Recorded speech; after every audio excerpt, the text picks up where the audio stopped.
Je m'appelle Pascal Lafourcade, je suis enseignant-chercheur au LIMOS et à l'Université Clermont-Auvergne. Et aujourd'hui, je vais vous présenter l'activité poster collaboratif. Alors, comme vous pouvez le voir sur le slide, ici, l'objectif, c'est de réaliser un poster en pixel art de plus ou moins grande taille. Donc, le dernier que nous avons réalisé l'année dernière au festival à Toulouse, à Castanet, c'était la tête d'Edward Snowden, et l'ensemble des participants du festival, à chaque fois, colorier une des petites tuiles pour, à la fin de la semaine, avoir cette image reconstituée. Donc, je vais vous expliquer comment on construit une telle image et ce qu'on peut en faire avec vos élèves et en classe. Alors, tout d'abord, c'est une activité informatique sans ordinateur. Donc, c'est une activité qui ne nécessite pas d'ordinateur, mais qui va faire appel à des concepts d'informatique que vous allez pouvoir développer et expliquer à vos élèves grâce à cette activité. On va parler d'images et plus précisément, on va avoir une initiation à plusieurs choses. Donc, le codage de l'information, comment les élèves vont pouvoir coder les informations au niveau d'une image, comment fonctionnent les images numériques sur un ordinateur. On va parler de 3 techniques de codage, donc LRE, mais aussi on va aborder le binaire et l'hexadécimal si on souhaite aller plus loin. Et dessous, je vous ai mis des liens. Donc, on a un premier lien ici qui est sur mon site web où vous avez toute l'activité de poster collaboratif et vous pouvez créer vos propres posters. Donc, à partir d'une image, vous allez pouvoir générer l'image qui est ici de Snowden pixelisée en pixel art. Et derrière, ce logiciel-là, on le verra plus tard, va vous permettre de générer l'ensemble des grilles que vous allez donner à vos élèves pour qu'ils puissent les colorer. Et dessous, sur le site de l'IREM de Clermont-Ferrand, vous avez toute l'activité avec de nombreux exemples et une progression pédagogique qui est librement téléchargeable pour ceux qui souhaitent faire des activités en classe, comme on va le voir durant cette activité. Alors, de quoi on parle? On va avoir besoin de matériel pour faire cette activité. Donc, il est absolument nécessaire que vous ayez une imprimante recto verso. Pourquoi? Parce que les fiches qu'on vous donne, ce sont des grilles, comme vous pouvez le voir ici, qui ont été coloriées par des élèves. À gauche, elles vont contenir l'ensemble des consignes pour pouvoir faire ce coloriage-là. Sur le verso de la feuille, il y a le numéro, c'est-à-dire la position de la grille dans l'image finale. Parce qu'une fois que les élèves ont découpé, vous ne pouvez plus savoir où est cette image. Donc, de l'autre côté, on a écrit le numéro. Donc, c'est pour ça qu'il est hyper important d'avoir une imprimante recto verso. Vous avez bien sûr besoin de feuilles de papier pour imprimer les grilles pour les élèves. Et si vous voulez réaliser des posters sur une grande table, vous avez besoin d'avoir une nappe pour écrire, coller l'ensemble des différentes tuiles. Donc là, on les avait juste posées, scotchées entre elles et posées sur un petit tableau. C'était un exemple de Faucon Millennium. C'était assez petit, mais sur le grand qu'on a fait, qui est plus grand que moi, c'est intéressant d'avoir une grande nappe en papier sur laquelle on va coller. Et bien sûr, il faudra de la colle pour pouvoir coller toutes ces tuiles différentes réalisées par les élèves ensemble, des ciseaux pour pouvoir découper les feuilles, et des feutres noirs, tous noirs. Là, parce qu'on voit bien que les élèves avaient utilisé différents feutres, et ils n'avaient pas tous la même qualité de noir. Il y en a qui avaient crayonné avec un feutre qui n'était pas très noir, et on s'aperçoit du résultat. C'est beaucoup moins joli que sur cet exemple-là. Une grande règle et un peu de temps pour préparer le matériel. Alors, imprimer les feuilles, ça va se faire tout seul grâce à votre imprimante, mais il va falloir préparer une grille où vous allez pouvoir anticiper les différentes choses. Alors, revenons à la base, c'est des images numériques. Donc ça, j'ai pris une image, l'image de mon curseur de souris. Et en fait, comment ça marche cette image? Eh bien, avec les élèves, on va leur dire on a une grille et on va projeter cette image sur une grille. Donc, on a cette image sur une grille. Et bien, à chaque fois qu'un trait noir apparaît sur la grille, on va pouvoir colorier son pixel. Et donc là, on va colorier la case. Et ici, vous avez une image qui est pixelisée et qui représente le curseur de la souris. Alors, qu'est-ce qu'un pixel? C'est un élément d'une image, picture element en anglais, et donc c'est la contraction de picture element qui a donné pixel, qui est l'unité de mesure. Alors, vous apercevez que plus la grille est fine, plus vous aurez une définition et une qualité importante dans votre rendu final. Par contre, plus la grille est fine, plus il va falloir avoir de petits pixels à colorier, et plus ça va prendre de temps. Alors, une fois que vous avez colorié comme ça sous forme de pixels, vous pouvez vous dire, mais comment c'est représenté en machine? Donc, j'ai essayé de représenter ici avec des dièses et des zéros, parce que c'est les choses les plus contrastées, la même image, comme ça. Et en fait, ces dièses, c'est représenté par des 1 pour le noir et des 0. Donc ici, on a une image qui est représentée et qui représente exactement cette image-là. Et donc, on voit que c'est une succession de 1 et de 0. Est-ce que ce codage de l'information est optimal? Est-ce qu'on pourrait faire mieux? Voilà. Parce que là, on s'aperçoit qu'il faut 1, 2, 3, 4, 5, 6, 7. 7 pixels par ligne, et il y a à peu près une dizaine de lignes, donc ça fait 70 pixels. Est-ce qu'on ne pourrait pas avoir une représentation de l'information plus compacte? Donc là, on a besoin de 70 1 et 0, donc de 70 bits pour coder cette information. Et donc, il existe une représentation plus compacte que les élèves peuvent découvrir, parce qu'on va s'apercevoir qu'il y a des longues séries de 1 et de 0. Donc ici, on a 2 1 et 5 0. Donc au lieu de réécrire 1 1 0 0 0, on pourrait écrire 2 et 5 si on sait qu'on alterne noir et blanc.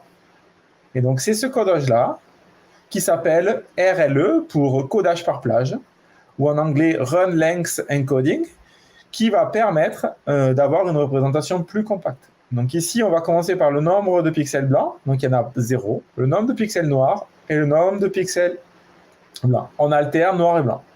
Et donc, avec ce codage de l'information, on gagne de la place parce qu'on va utiliser moins de bits que sur la version noire. Donc, c'est un codage qui va vous permettre de compacter vos images et donc de transférer des informations plus importantes avec moins de place. Donc ça, c'est le but de l'activité, de parler du codage d'information. Bien entendu, une fois que les élèves ont fait leur dessin ici, en dessinant sur une feuille, en mettant le quadrillage et en coloriant avec un pixel, on peut leur demander d'encoder, donc de nous dire la suite de chiffres qu'il faut. Donc là, on va commencer par 5, parce qu'il y a 5 blancs, 2 noirs, et 8 ou 10 blancs, ça dépend de la taille, et ainsi de suite. Et donc là, ils vont pouvoir encoder cette information. Une fois qu'ils ont encodé cette information, ils peuvent découper la petite fiche, ici, et l'envoyer à leurs camarades, comme ce qui est fait quand vous envoyez une image par Internet. Ce n'est pas l'image qui est envoyée, mais c'est son codage qui est envoyé sur Internet. Et donc, c'est la suite de 0 et de 1, donc ici, une suite de codage. Et donc, par exemple, vous pourriez envoyer cette information-là, et de l'autre côté, la personne reçoit ces informations-là et doit les décoder. Et donc, à partir de ça, on va essayer de redessiner pour savoir l'image qui m'a été transmise. Alors, on s'aperçoit bien qu'il peut y avoir des erreurs. Eh bien, ça fera des erreurs dans l'image s'il y a des informations qui ont été altérées, aussi bien à l'encodage qu'au décodage ou pendant la transmission, ce qui correspond à ce qui peut se passer dans la réalité. Alors là, si vous avez une feuille de papier quadrillée de 11 par 13, je vais vous proposer d'essayer de décoder vous-même ce codage. Donc, je vais vous laisser quelques minutes pour que vous preniez le temps de prendre une feuille de 11 par 13, un quadrillage, et de décoder cette image. Sachant qu'on commence par les pixels blancs, donc ça va commencer par 2 pixels blancs. Après, il y aura 3 pixels noirs, 3 pixels blancs, 3 pixels noirs, 2 pixels blancs. Donc, je vous laisse vous concentrer. Il faut être attentif et pas se tromper. Et vous verrez que si vous vous trompez, ben ça va alterner les deux, le noir et le blanc. Pour ceux qui ont commencé, vous allez pouvoir finir après, mais normalement, vous devriez obtenir cette image-là, qui est un cœur représenté sous ce codage LRE. Donc, voilà. 2 pixels blancs, 3 pixels noirs, 3 pixels blancs, 3 pixels noirs, 2 pixels blancs. Sur la ligne d'après, un blanc, un noir, 3 blancs, un noir, un blanc, un noir, et ainsi de suite. Donc, vous allez obtenir le cœur en décodant ceci. Donc, pour le moment, vous voyez qu'on a affiché ici ce codage LRE. Au lieu d'afficher 2, 3, 3, 2, je vais pouvoir afficher autre chose en fait. Donc, je vais pouvoir afficher, par exemple, 42 et demander aux élèves de transformer 42 en binaire pour savoir c'est qu'il y a des 1 et des 0. Donc, au lieu d'afficher le LRE, on peut faire une initiation au codage binaire. Donc, 42 en binaire, ça se traduit 10, 10, 10. Donc, 1, 0, 1, 0, 1, 0. Et donc, il faudra qu'ils mettent un noir, un blanc, un noir, un blanc, un noir, un blanc. Donc, si on affiche à gauche des nombres et qu'on leur dit qu'il faut transformer ces nombres en binaire, les élèves vont travailler le décodage de chiffres en décimales en binaire et ensuite vont pouvoir colorier l'image. Donc ça, c'est une option qu'on offre. Si vous voulez refaire l'activité avec des plus grands pour les initiés au binaire, il est possible de faire cette activité avec des nombres binaires, donc des décimaux que vous allez devoir traduire en binaire. Vous pouvez aussi mettre au lieu du décimal à gauche de l'hexadécimal. Donc si vous mettez 7E5, ça correspond à ce nombre binaire et qui correspond à ce nombre décimal. Donc j'ai codé 2021 en hexadécimal, et si on affiche l'hexadécimal, les élèves doivent traduire en base 2 ce nombre-là. Donc, on peut aussi utiliser cette activité pour, en plus, travailler le passage d'une base à une autre et permettre une initiation à la base binaire, à l'hexadécimal et les conversions entre ces différentes bases. Donc ça, c'est quelque chose qui peut être très intéressant pour aller plus loin avec vos élèves. Alors, je vais juste revenir un peu sur les formats des images. Il y a plusieurs types de formats d'images. Donc là, ce qu'on a vu, c'était un format d'image matricielle. Et on voit que ce format d'image matricielle ne résiste pas très bien à la changement de taille des images, en fait. Donc, vous avez votre abricot. Si vous l'agrandissez, vous le rétrécissez, vous voyez que ce n'est pas très joli. Alors qu'à gauche, on a une image vectorielle et l'image reste tout le temps propre. Parce qu'ici, on a les courbes qui sont tracées par des courbes mathématiques. Et donc, du coup, elles sont stables par transformation. C'est-à-dire qu'on redessine tout. Alors qu'ici, si on zoome, on a exactement ce qu'on a là. On a un cœur zoomé.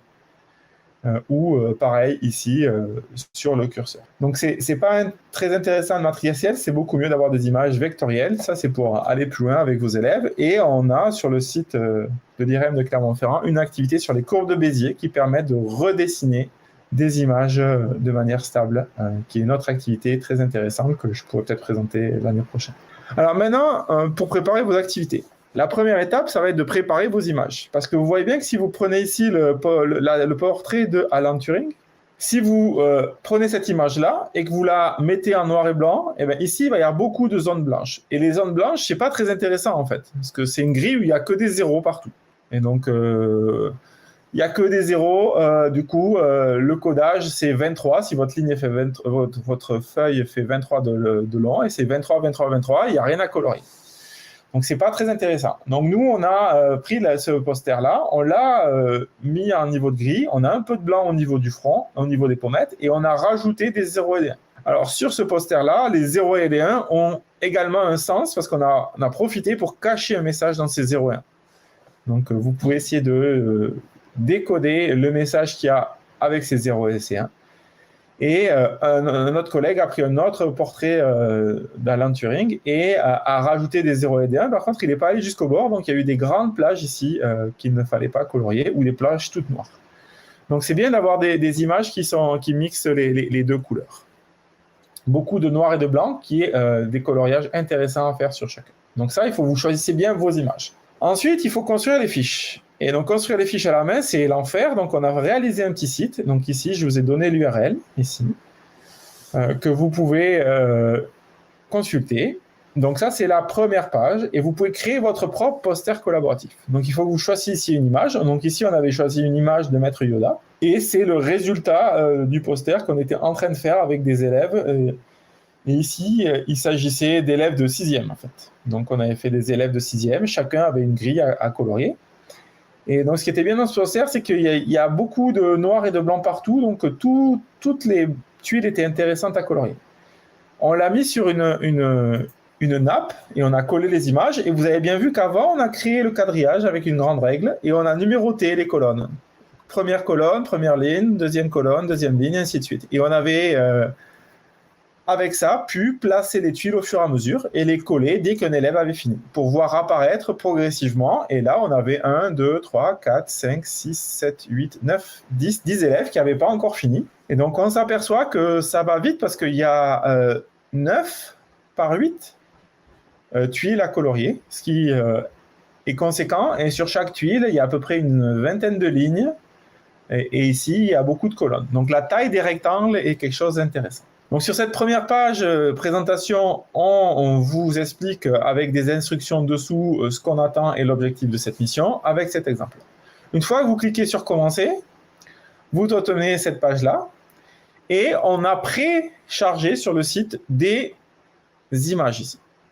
Donc, vous pouvez en choisir une, voilà. qui vous plaît. Donc, on a mis George Boole, Grace Hopper, Alan Turing, Ada Lovelace, un chat, une abeille, un chaton, un lama, un écureuil, un smiley, un escargot.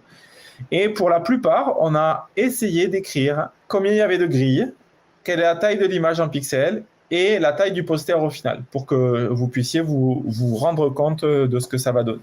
Donc, tout ça est sur ce site web. Une fois que vous avez choisi une image, vous pouvez aller sur Image. Et sur Image, vous avez l'image et vous pouvez la recadrer. Donc, il y a moyen de redimensionner l'image, de tronquer l'image en droit à gauche, voilà, pour recadrer l'image. Alors là, le chien qu'on a choisi, ça va très bien.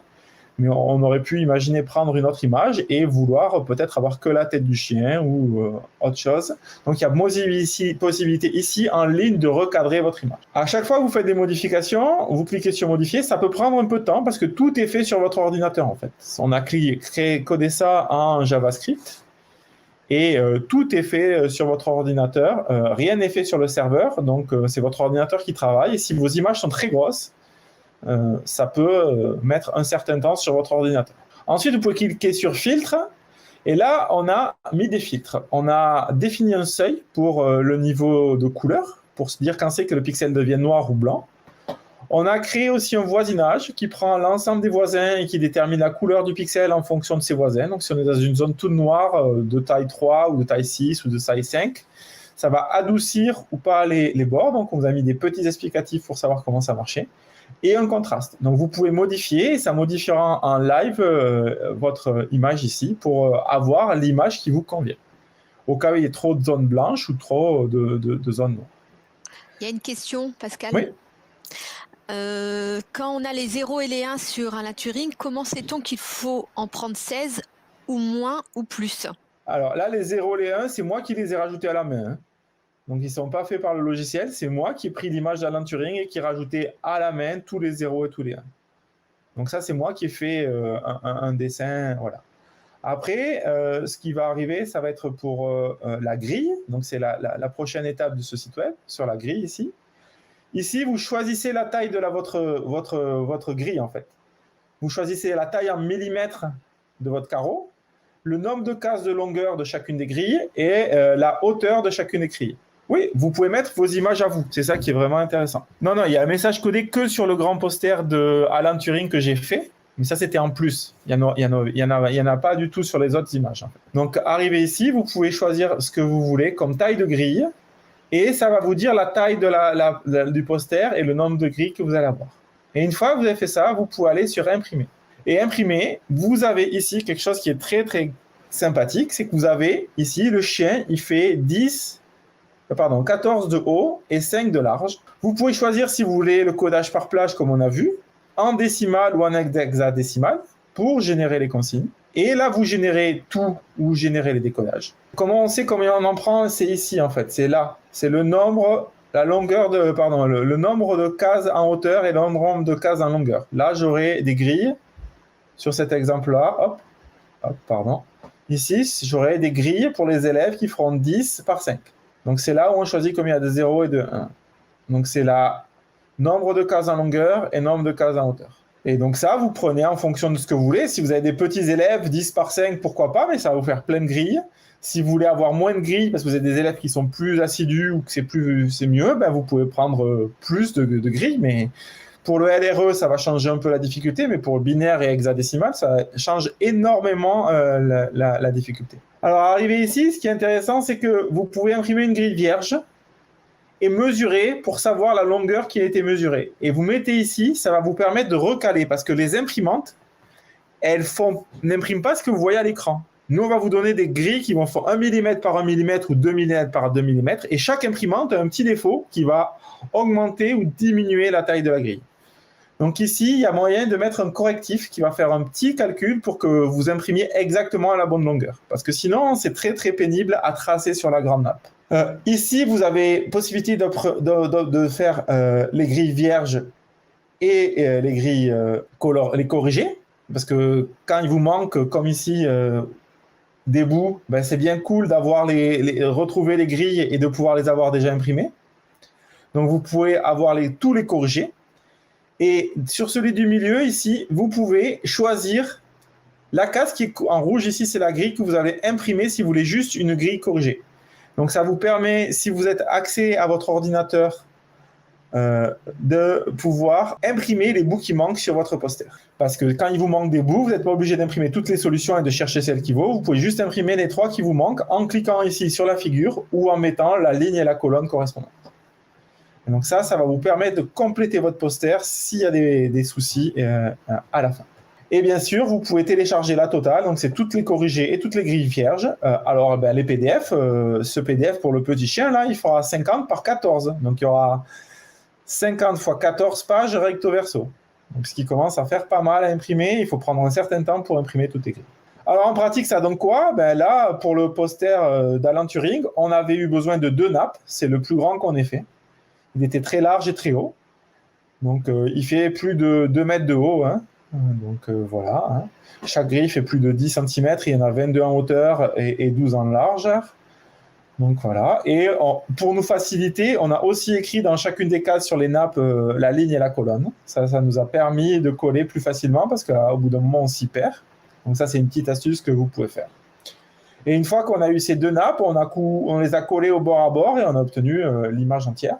À droite, vous voyez la tête d'Edward Snowden qui a été réalisée pendant le festival des Maths en scène l'année dernière. Donc ça, c'était une fois qu'on avait tout, on a commencé à assembler ça et on a pris des nappes roses, ce qui était peut-être plus joli. Et à la fin, on a eu un poster. Et donc voilà le résultat final avec toutes les cases collées. Donc ça, c'est le poster qu'on a obtenu l'année dernière au Maths en scène. Et ça, c'est le poster de Turing qui est accroché au plafond et qui fait tout le pan de mur à l'IRM à Clermont-Ferrand. Ça, c'est le résultat de notre collègue qui a fait ça dans sa classe. Et vous voyez que plus on se regarde ces posters de loin, mieux c'est en fait. Donc, si vous avez une classe et vous voulez avoir un poster au fond de votre classe, ça rendra très bien et ça peut être réalisé par les élèves qui vont habiter cette classe pendant l'année. Donc là, il a refait le poster, la tête d'Alan Turing avec un fond un peu plus bicolore, on va dire, et ce qui rend assez bien et qui était intéressant pour tous les élèves. Alors, des petits conseils. Adaptez les nombres de grilles à vos nombres d'élèves, parce que c'est très long. Faites attention à la patience et à l'âge des élèves pour avoir le nombre de pixels par grille. Imprimez recto verso pour avoir les numéros au dos, parce qu'une fois que vous avez découpé, vous ne verrez plus. Et numérotez les cases sur votre nappe. Alors, en conclusion, ça permet quoi? D'apprendre en s'amusant. Chacun colorie un bout et ses couleurs arboratifs. Les élèves sont actifs. C'est vraiment très intéressant et ça permet de les initier au codage de l'information, au binaire et leur faire découvrir comment fonctionnent les images numériques. Alors pour aller plus loin, vous pouvez passer à des images en couleur. Donc cette fois-ci, il va falloir se mettre d'accord sur un codage entre vous pour savoir et vous pourriez faire ce logo de ce super-héros. Ou vous pouvez faire la cryptographie visuelle et sur mon site web ici, je vous donne de quoi réaliser cette cryptographie visuelle. Qu'est-ce que la cryptographie visuelle? C'est des images qui ressemblent à du bruit, sauf que quand on superpose une image avec une autre, donc si on a fait ça sur des feuilles transparentes, ça permet d'avoir une autre image qui apparaît. Donc ici, si on superpose ces 2 grilles qu'on peut imprimer sur une feuille, dont une transparente, en les superposant, on va voir apparaître le symbole pi. Donc, sur le site ici, cryptographie visuelle sur mon site web, vous avez la possibilité de réaliser vous-même ces différentes images. Donc, j'espère que ça vous a plu. Je reste à votre disposition pour répondre à vos questions et je vous propose une autre image qu'on a réalisée avec des 5e cette fois-ci. Merci. Merci. Donc, on a le temps de 1 ou 2 questions. Je ne sais pas s'il y a des questions. En effet, cela donne de véritables idées pour pouvoir décorer les établissements et les salles de classe pendant toute l'année. Vous pouvez imaginer que c'est un fil rouge, hein. Les élèves colorient une fiche toutes les semaines. Alors, il y a une question, y a-t-il un générateur d'images cryptées? Oui, c'est sur ce lien en bas, là, cryptographie visuelle. Ça vous donne, ça vous les génère automatiquement. Vous pouvez rentrer votre texte ou vos images. Bon, merci beaucoup Pascal, donc, que vous allez retrouver tout à l'heure Pascal. Alors peux-tu détailler rapidement s'il te plaît le principe pour les images en couleur? Merci beaucoup. Tu as même pas 1 minute, tu as une demi-seconde. Alors il faut se mettre d'accord et ici on voit que sur cette image de Superman on a du blanc, du bleu, du rouge et du jaune. Donc, on va dire qu'on va commencer par le nombre de pixels blancs, le nombre de pixels bleus, le nombre de pixels rouges, le nombre de pixels jaunes, et on écrit ce codage-là. Donc, on se met d'accord sur ce codage-là. Voilà. Donc, n'hésitez pas à créer votre codage. Alors, il ne faut pas qu'il y ait 3 milliards de couleurs, parce que sinon, vous n'en sortez pas, mais avec 3-4 couleurs, ça passe. Merci beaucoup Pascal, merci à toutes et à tous. Nous allons avoir l'interlude de Éléonore Bello qui est doctorante en mathématiques, qui est membre toute jeune de l'association Les Maths en Scène et qui va vous faire l'interlude, vous présenter une passion qu'elle a autour du tricot et puis des mathématiques. Merci Pascal. Avec plaisir. Bonjour à toutes. Donc, je vais vous faire juste un petit interlude de 5 minutes pour vous présenter un atelier que j'ai conçu et animé dans les classes lors du festival Les Maths en Scène le mois dernier. Donc, je m'appelle Éléonore Bello, je suis médiatrice scientifique et membre de l'association Les Maths en Scène. Et donc, l'atelier que je vais vous présenter, c'est un atelier qui s'intéresse au tricot et à la couture, donc de loisirs créatifs, et aux mathématiques qu'on peut trouver très facilement derrière ces deux loisirs. Donc, on ne va pas s'intéresser au calcul, aux proportions, au patronage, tout ce domaine-là qui est très important, mais on va plutôt se pencher du côté de la géométrie et de la topologie. Donc, je vais vous présenter rapidement quelques exemples de sujets, un petit avant-goût en quelque sorte de cet atelier en 5 minutes. Donc, d'abord, en tricot. On peut s'intéresser à qu'est-ce que c'est le tricot. Souvent, on voit ça comme un fil qui se fait tricoter, mais c'est un petit peu obscur. Mais si on regarde en détail, en fait, il va y avoir aucun nœud dans un tricot. Donc là, j'ai un échantillon ici. Si je tire sur un fil, tout va se détricoter. Parce qu'en fait, le tricot, ça va être juste une série de boucles qui passent à l'intérieur d'autres boucles. Donc, on peut déjà se poser quelques petites questions sur cette structure, comment ça fonctionne et comment ça peut tenir sans les nœuds, pour faire des surfaces à partir juste d'un fil en une dimension. La chose principale que j'ai fait pendant mon atelier, c'est m'intéresser à une forme mathématique particulière qu'on peut reproduire en tricot, qui est celle-ci. Il s'agit d'un ruban de Möbius. Donc, vous connaissez peut-être pour l'avoir fait en papier. C'est une forme qui ressemble un petit peu à un tube, mais qui ne l'est pas exactement parce qu'elle présente une torsion sur elle-même.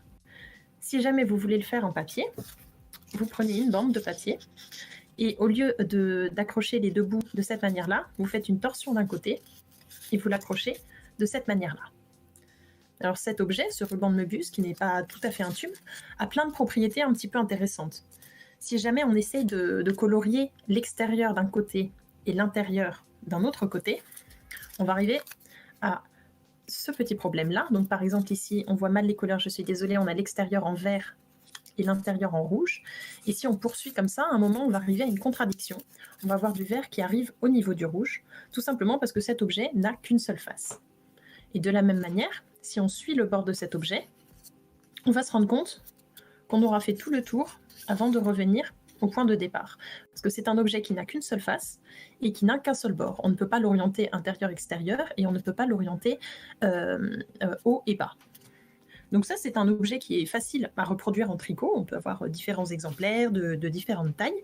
Et l'avantage en tricot, c'est qu'il est vraiment construit comme cet objet mathématique. Ce que vous avez vu en papier, c'est qu'on a pris une bande et qu'après, on l'a repliée.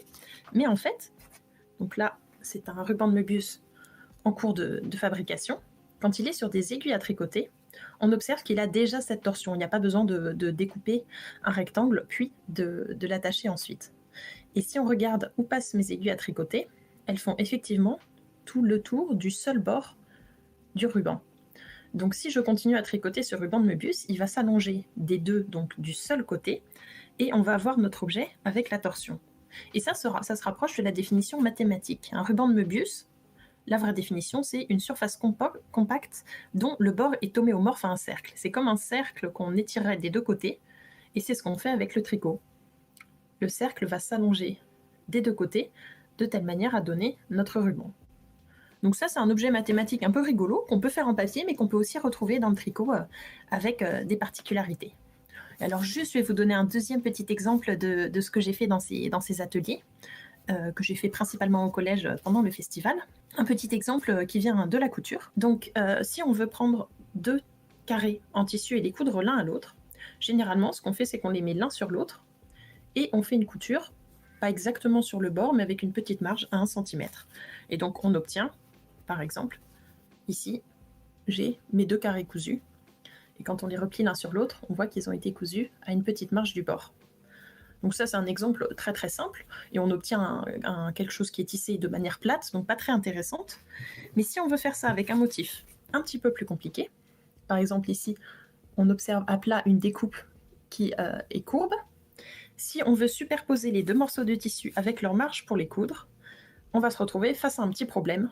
Il va falloir aligner, comme nos bords du carré, quelque chose de creux sur quelque chose en bosse. Donc ça, c'est possible, mais il va falloir tirer sur le tissu dans différents sens pour accommoder les contraintes. Et donc, en essayant de faire différentes formes et de les coudre les unes sur les autres, on peut approcher des problèmes tels que la convexité et la concavité, alors même que la longueur de la séparation est la même, on ne peut pas les superposer quand on les met à l'envers. Donc ça, c'est deux petits exemples de choses que j'ai fait dans cet atelier sur le tricot et la couture. Et ensemble, on peut se poser plein d'autres questions, notamment sur retourner des formes et des questions beaucoup plus de topologie avec le médium de ces deux activités créatives. Merci.